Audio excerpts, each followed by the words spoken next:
আচ্ছা, ইন্টারভেনশনাল মাধ্যমে আমরা তো চিকিৎসাটা করালাম, আমরা যদি অপারেশনটা এড়াতে চাই তাহলে কি এই পদ্ধতিটা আমরা প্রয়োগ করতে পারি? হ্যাঁ, অপারেশনটাকে অ্যাবসলিউটভাবে এড়ানো যায় তা না, হ্যাঁ, কিন্তু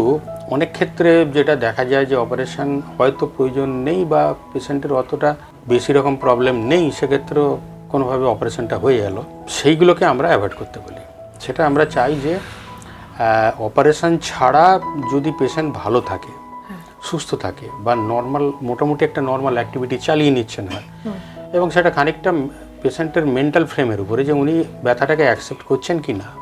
বা উনি ওষুধটাতে তার ভালো হচ্ছে কি না, বা ইন্টারভেনশন দিয়ে তার কতটা লাভ হলো,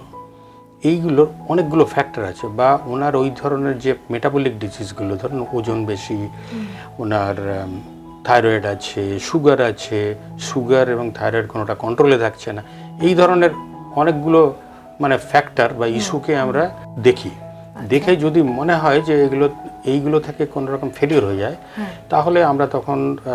বলে দিই অপারেশন করিয়ে নিই, এবং তখন অপারেশন ছাড়া কোনো উপায় নেই।